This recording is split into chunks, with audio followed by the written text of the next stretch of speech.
I watched the rain streak down the window of my Uber, my hands still clutching those divorce papers.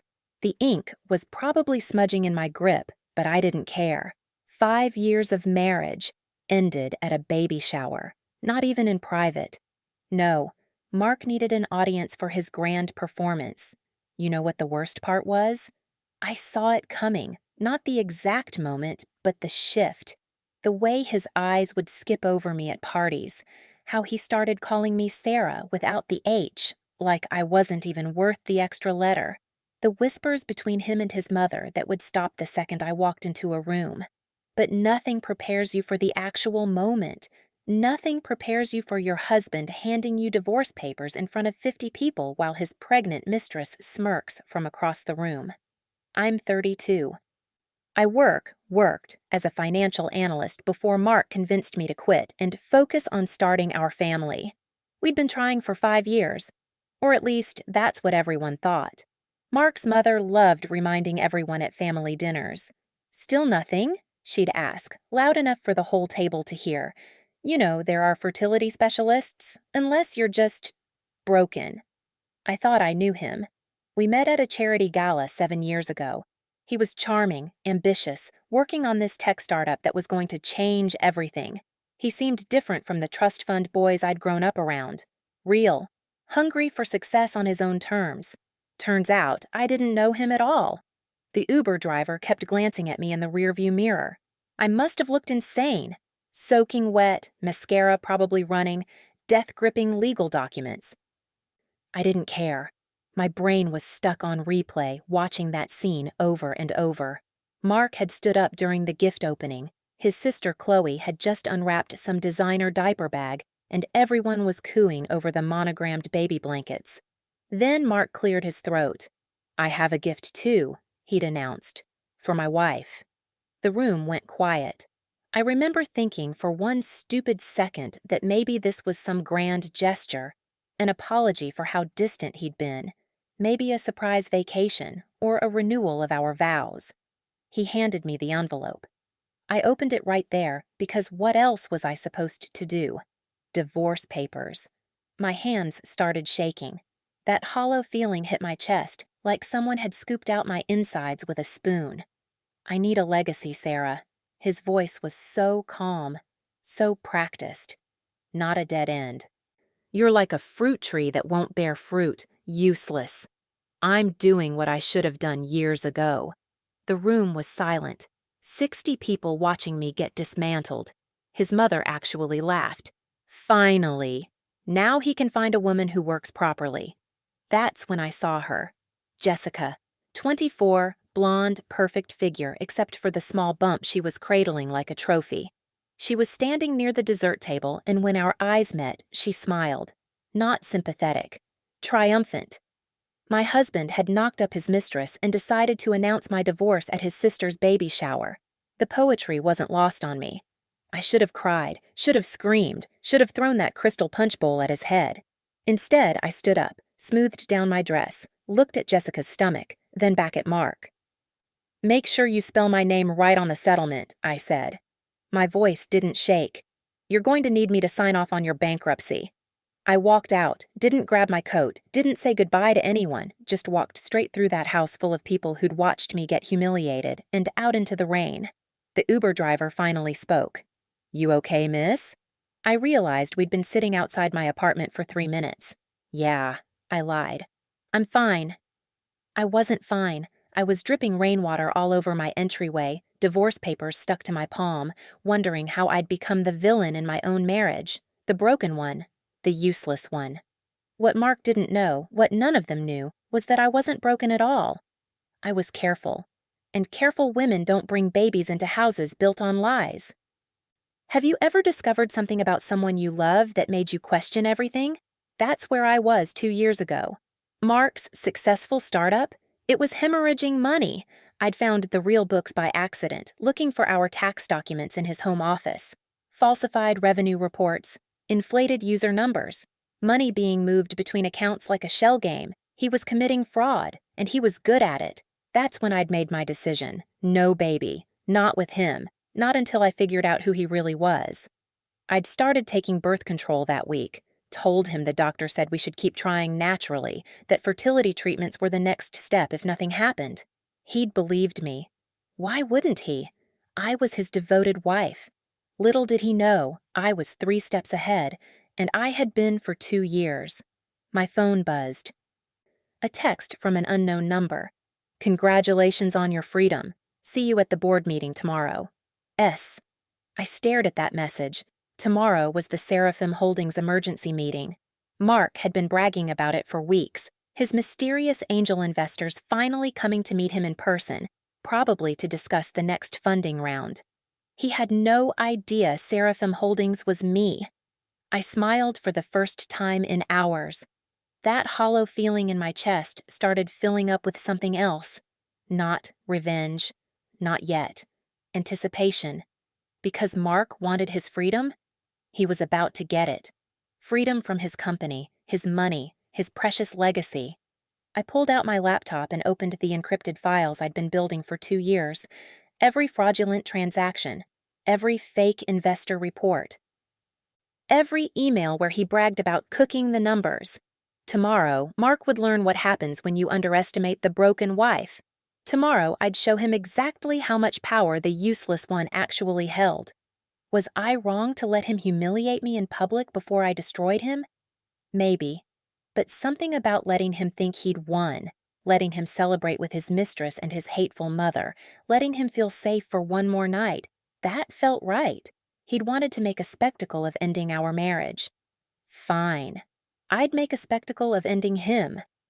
The first time I'd suspected something was wrong was 18 months ago. Mark's company, Technova, had been circling the drain. I knew because I still handled our personal finances, and his stress levels were through the roof. He'd stopped sleeping, started drinking more. Snapped at me over nothing. Then suddenly, everything changed. He came home one night, drunk on champagne and success, announcing they'd secured their Series B funding. $20 million from a mysterious investment group called Seraphim Holdings. Anonymous investors, he'd said, spinning me around the kitchen. They loved the pitch, didn't even want a board seat, just wrote the check. I'd smiled and celebrated with him. Ordered his favorite takeout. Let him talk for hours about his vision for the company. What I didn't tell him was that I'd written that check. My grandmother had died 3 years before I met Mark.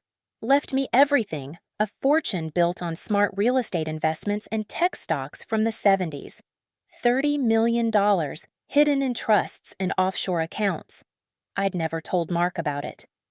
Wanted him to love me for me, not my bank account. When I found out about the fraud, I'd made a choice.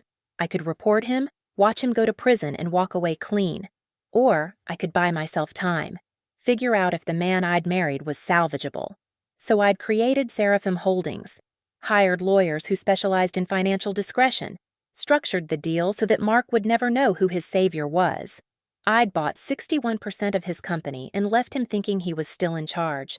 For 18 months, I'd watched, waited, given him chances to come clean, to be honest, to be the man I'd thought I married.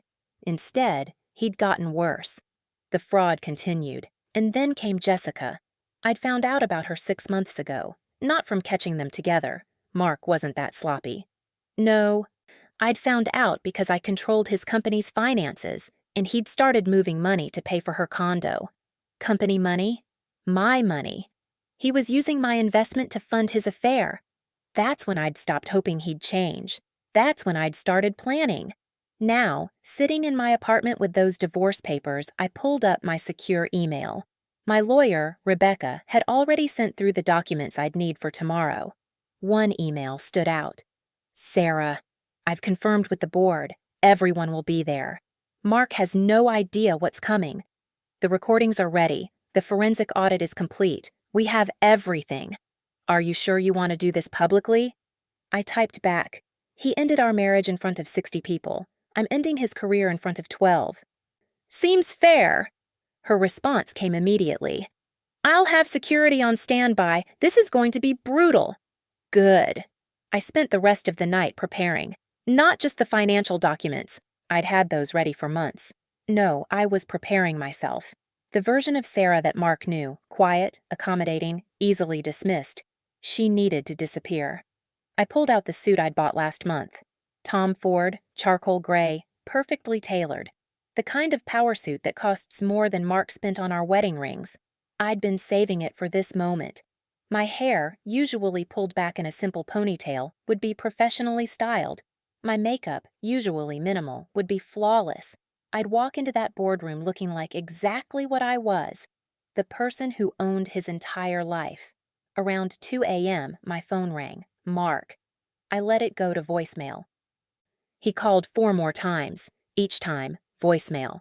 Finally, a text. Sarah, we need to talk about the settlement. You can't actually think you'll get anything. You didn't work. You didn't contribute. My lawyer says you'll be lucky to get alimony. I almost laughed. He had no idea what was coming. Another text. And that thing you said about bankruptcy? Don't embarrass yourself. Technova is worth $50 million now. I'm set for life. I typed back, see you at the office tomorrow. His response was immediate. What? I didn't reply. Just set my phone down and went to bed. For the first time in months, I slept like a baby. Looking back, maybe I should have felt guilty.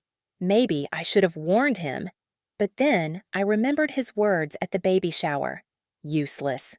Dead end. Broken. I remembered his mother's laughter, Jessica's smirk. The way 60 people had watched him destroy me and said nothing. No, he'd earned every single thing that was coming for him.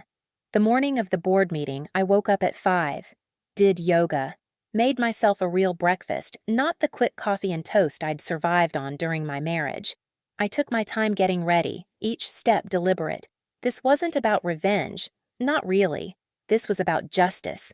About showing Mark, and his family, and Jessica, and everyone who'd watched him humiliate me, exactly who they'd underestimated. I arrived at Technova's offices at 9:45. The board meeting was at 10. I sat in my car for 5 minutes, watching employees stream into the building. Some of them had been at the baby shower yesterday. I wondered if they'd gossiped about it. The poor, barren wife getting dumped. Rebecca met me in the parking garage. She looked like she'd been up all night, which she probably had, making sure every document was perfect. Ready? She asked. I checked my reflection in the car window one last time. The woman staring back looked nothing like the one who'd fled the baby shower in tears. This woman looked like she could buy and sell you twice over. Let's go ruin his day. We took the private elevator to the 10th floor. The executive level, Mark's domain. The receptionist's eyes went wide when she saw me, but Rebecca had already cleared us through security. We walked straight past, down the hall to the glass-walled conference room. Through the windows I could see them. Mark at the head of the table, spinning in his chair like a king on a throne. His mother was there. She worked as VP of Operations, a fake title he'd given her. His brother-in-law, the CFO, who'd helped cook the books. 3 other board members who'd rubber-stamped every one of Mark's decisions. They had no idea their world was about to end. Rebecca opened the doors. The room went silent. Mark saw me first. His face went through a series of expressions, confusion, annoyance, then rage. Sarah, what the hell are you doing here? This is a private board meeting. You need to leave. I didn't respond. Just walked to the head of the table where the board chairman, Edward, a 60-year-old investor who actually knew what he was doing, was sitting. Edward stood up, extended his hand. Good morning, Mrs. Chairman. He offered me his seat. I took it. Mark's face went white. What is this? Edward. What's going on? I finally looked at Mark, really looked at him, saw the man who'd promised to love me forever, who'd called me useless in front of everyone we knew, who'd stolen from his own company to fund his mistress's lifestyle. Good morning, Mark. My voice was steady, calm. I believe we have some business to discuss. His mother stood up. This is ridiculous. Sarah, you have no business being here. You're just the majority shareholder, I finished. I am Seraphim Holdings. I own 61% of this company, and I'm calling a vote of no confidence. Did you hear that? That sound of someone's entire world shattering? Because that's what happened in that moment. The room exploded. Mark shot to his feet. That's impossible. Seraphim is an investment group. You're nobody. You don't even work. I opened my briefcase, pulled out a folder, and slid it across the table to Edward. The incorporation documents, the wire transfer records, the shareholder agreements, all legally binding, all signed 18 months ago. Edward opened the folder, scanned the first page, looked up at Mark with something like pity. It's legitimate, Mark. She owns the company. Mark's brother-in-law, Todd, the CFO, was frantically typing on his laptop. This can't be right. The Seraphim investment came from a registered LLC in Delaware. There's no way. That I set up, I interrupted, using inheritance money from my grandmother. Money that my husband never knew existed because I didn't trust him with it. Mark's face had gone from white to red. You've been lying to me this whole time? I almost laughed. I've been lying? Mark, should we talk about your lies? Should we start with the fraudulent revenue reports you've been filing with the SEC, or should we jump straight to the embezzlement? His mother gasped. Embezzlement? Mark, what is she talking about? Nothing! Mark slammed his hands on the table. She's making things up because she's bitter about the divorce. She can't accept that I'm moving on with someone better. Someone pregnant with your child? I kept my voice conversational. Using company funds that you diverted to pay for her condo? That's not moving on, Mark. That's theft. Rebecca pressed a button on the laptop she'd set up. The room's screen flickered to life. Mark's voice filled the room. A recording from 2 weeks ago, his voice drunk and bragging. Another $50K to the personal account. Jessica wants to upgrade to the penthouse. She's carrying my heir. She deserves the best. And it's not like anyone's checking. Todd cooks the books. I take what I need. Sarah's too stupid to notice anything. I watched the color drain from Todd's face, watched Mark's mother grip the edge of the table. Turn it off, Mark said. His voice had lost all its confidence. Turn it off right now. Rebecca pressed another button. A new file appeared on screen. Medical records. My medical records. For the record, I said, standing up slowly. I'm not broken. I'm not barren. I'm perfectly capable of having children. I just chose not to have them with a criminal. I walked around the table, stopped right in front of Mark. I found out about your fraud 2 years ago, found the real books, saw exactly what you were doing. And instead of turning you in immediately, I gave you a chance. I invested my own money to save your company, gave you time to come clean, to be honest, to be the man I thought I married. Mark's hands were shaking. Sarah, listen. But you didn't come clean, I continued. You got worse. You stole more. You cheated. And yesterday you tried to humiliate me in front of everyone we know, called me useless, dead weight. I leaned in close. So here's what's going to happen. I'm calling a vote to remove you as CEO. I'm initiating a full forensic audit of company finances, and I'm reporting your fraud to the SEC. You can't do this. His voice cracked. I built this company. It's mine. No, Mark. I straightened up. I built this company. With my money. My investment. You just played CEO while I funded your fantasy. I turned to Edward. I'm calling the vote. All in favor of removing Mark Harrison as CEO and installing interim leadership? Every hand went up. Even Todd's after a moment of desperate calculation. Mark looked around the room. You're all just going to let her do this? After everything I've done for this company? After everything you've stolen, you mean? Edward stood up. I've reviewed the preliminary audit, Mark. It's over. Security appeared at the doors. Rebecca had called them 10 minutes earlier, right on schedule. Mark saw them, looked at me, and I saw the exact moment he realized he'd lost everything. This is because of Jessica, isn't it? He was grasping now. You're jealous. You can't stand that I found someone who can actually give me what I need. I pulled the divorce papers from my briefcase, the ones he'd given me yesterday. I signed them right there on the conference table, in front of everyone. You wanted freedom, Mark? Congratulations. You're free. Free from this company. Free from your salary. Free from your stock options. I slid the signed papers across to him. And free from me. The security guards stepped forward. Sarah, wait, we can fix this. We can work this out. I made mistakes, but... Escort Mr. Harrison from the building. I told security. His access is revoked effective immediately. They took his arms. He didn't fight, just kept staring at me like he couldn't believe what was happening. As they led him to the door, he turned back one more time. "You'll regret this." "No," I said. "You'll regret underestimating me." The doors closed behind him. The conference room was silent. I looked around at the remaining board members. Mark's mother had her face in her hands. Todd looked like he might throw up. "Todd," I said calmly, "you have two options. Cooperate with the audit and provide testimony about Mark's fraud, or go down with him. You have 24 hours to decide." He nodded frantically. "I'll cooperate. I'll tell you everything." "Smart choice." I turned to Mark's mother. "Mrs. Harrison, your employment is terminated effective immediately. You can collect your personal items under security escort." She looked up at me with pure hatred. "You vindictive little—" "Choose your next words carefully," Rebecca warned. "We're recording this meeting." Mrs. Harrison grabbed her purse and stormed out. I sat back down at the head of the table, took a deep breath. "Edward, I'll need you to step in as interim CEO while we clean up this mess.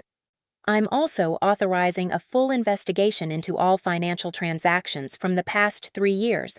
Anyone who participated in the fraud will be prosecuted." "Understood." He paused. "For what it's worth, Sarah, that took guts." I smiled. "No, it took patience and a really good lawyer." The meeting wrapped up an hour later. Details about the transition, the investigation, the restructuring, all the boring but necessary pieces of dismantling Mark's house of cards. When everyone finally left, Rebecca and I sat alone in the conference room. "How do you feel?" she asked. "Honestly?" I stared out at the city skyline. Empty. I thought I'd feel triumphant, vindicated, but mostly I just feel tired. "That's normal. You just blew up your entire life." "No." I turned to look at her. "Mark blew up my life yesterday. Today I just took out the trash." She laughed, actually laughed. "God, remind me never to cross you." My phone buzzed. A text from an unknown number. "I heard what happened. Can we talk?" J. Jessica, the Mistress. I showed Rebecca. Should I respond? "Do you want to?" I thought about it. About the smirk she'd given me yesterday. About her hand on her pregnant belly. About how she'd looked so triumphant while Mark destroyed me. I typed back, "Talk to Mark's lawyer. And good luck collecting child support from a felon." Rebecca raised her wine glass. We'd broken out the bottle she kept in her office. "You're my new hero." "I'm nobody's hero. I'm just a woman who got tired of being underestimated." We sat there for a while, watching the sun set over the city. My city now. My company. My rules. For the first time in 5 years, I felt like myself again. Not Mark's wife. Not the broken woman his mother pitied. Not the useless dead end. Just Sarah. The woman who'd been patient enough to wait, smart enough to plan, and strong enough to burn it all down when the time was right. Tomorrow, the real work would begin. Restructuring the company, cooperating with investigators, testifying against Mark if it came to that. But tonight I was just going to sit here and remember what it felt like to win. Do you think I went too far? Maybe. But when someone calls you useless and broken in front of 60 people, takes your kindness for weakness, and thinks they can discard you like garbage, sometimes the only response is to show them exactly how wrong they were. 1 year later, I was sitting in Madison Square Park on my lunch break. The company, now officially renamed and restructured, was thriving. Turned out, when you remove the fraud and embezzlement, you actually have a profitable business. Who knew? Mark's trial had wrapped up 3 months ago. 18 months in federal prison for securities fraud and embezzlement. Todd had testified against him in exchange for probation. Mrs. Harrison was still foraging online, posting long rants about me on Facebook. I'd blocked her. Jessica had tried to sue for paternity support, but Mark was broke, completely, utterly bankrupt. The mistress had stuck around just long enough to realize there was no money, then disappeared. Last I heard, she'd married some finance guy in Connecticut. I'd sold my stake in Technova to a larger firm for triple what I'd invested. walked away with $90 million and a reputation in Silicon Valley as someone you didn't mess with. But none of that was why I was smiling. I was smiling because sitting next to me on the bench was James. We'd met 8 months ago at a charity fundraiser. He was a pediatric surgeon, divorced, no kids, kind eyes, made terrible jokes, listened when I talked, everything Mark wasn't, and I was holding my daughter, Emma, 3 months old, perfect. I'd gotten pregnant 4 months after the divorce was finalized. Turned out, when you're not living in constant stress with a criminal, your body works just fine. "She's got your eyes," James said, tucking the blanket around Emma. "And your sneeze," I laughed. "That tiny little achoo." We sat there in comfortable silence, watching people walk by. Office workers on their lunch breaks. Students from NYU, dog walkers, normal life. Then I saw him, Mark. He was walking toward us, probably cutting through the park from wherever he was living now. He looked terrible, thin, worn out. The kind of exhaustion that comes from losing everything. He saw me at the same moment, froze. For a second, I thought he might just keep walking, pretend he hadn't seen me. But no, he couldn't help himself. Started walking over. James tensed next to me. He knew the story. All of it. "Sarah." Mark's voice was hoarse. I didn't expect to see you." "New York's a small town," I said mildly. "How have you been, Mark?" He looked at Emma, at James, at the life I'd built without him. "I'm out on parole, working at my brother's car dealership. It's—" He couldn't finish the sentence. "I'm sorry to hear that," I said, and I meant it. Not sorry he was suffering, he'd earned that, but sorry that he'd destroyed himself so completely. "I wanted to apologize," he said quickly, "for everything, the things I said, the way I treated you. I was an idiot. I threw away everything good in my life for an ego trip," I finished. "Yeah, you did." Emma started fussing. James lifted her from my arms, started rocking her gently. She settled immediately. Mark watched. "Is she mine?" "Yes." I didn't elaborate, didn't owe him that. "I heard you got engaged." He nodded to the ring on my finger. "Congratulations." "Thank you." "Sarah, listen." He moved closer. "I know I have no right to ask, but my mother's been trying to reach you. She's sick, can't afford the treatment. I know there's history, but if you could just—" "No." He stopped. "No?" "No, Mark. I can't. Your mother called me broken to my face, laughed when you humiliated me, and now she wants help?" I shook my head.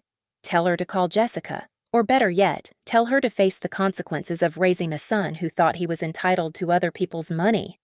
"That's cold, Sarah." I stood up. Emma had fallen back asleep in James's arms. "Cold? You're calling me cold? You divorced me at a baby shower, called me useless, tried to steal everything I'd built, and now you're upset because I won't save your mother?" James stood too, protective stance, holding our daughter. "I've built a good life, Mark, a real one, with someone who respects me, who sees me as an equal, not an accessory or a broodmare. And I'm not going to let you drag me back into your disaster." Mark looked at Emma one more time. At what could have been his child if he'd been a different person, made different choices. "I really am sorry," he said quietly. "For what it's worth." "It's not worth much," I said. "But I appreciate you saying it." He nodded, started to walk away, then turned back. "You were right, you know, that last thing you said at the board meeting." "Which part?" "That I'd regret underestimating you." He laughed bitterly. "God, you have no idea how much." I watched him walk away, disappear into the crowd of people living their lives. James put his arm around me. "You okay?" "Yeah." I looked down at Emma. "Actually, I'm better than okay. Because here's what I'd learned over the past year. Revenge isn't about destroying someone else. It's about building something better for yourself." Mark had tried to tear me down, make me feel worthless, convince me I was broken. Instead, I'd rebuilt, stronger, wealthier, happier, and he'd torn himself down all on his own. "Come on," I said to James. "Let's go home."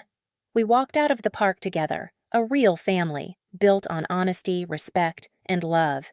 Everything Mark had pretended we had. Everything I'd finally found without him. You know what the funniest part is? Mark had been right about one thing at that baby shower.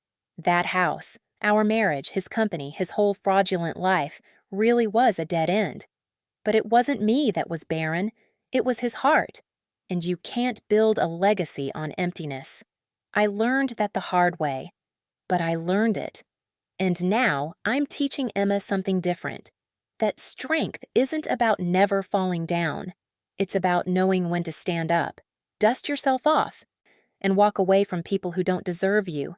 Mark got his freedom, his legacy through Jessica's baby, his fresh start, and all it cost him was everything. Meanwhile, I got something better, a life I actually wanted, with a man who sees me, a daughter who'll grow up knowing her mother doesn't accept being treated like garbage, and the knowledge that I'm strong enough to burn down the old world and build a new one from the ashes. So, was I wrong to destroy Mark's company? To send him to prison? To refuse to help his mother? I don't think so. I think I was just evening the scales. He'd tried to take everything from me. My dignity, my reputation, my sense of self-worth. I just took back what was mine all along, my power. And honestly, it felt pretty good. If you've ever been underestimated, talked down to, or made to feel less than, remember this. Sometimes the quietest person in the room is just waiting for the right moment. And when that moment comes, they don't roar, they win.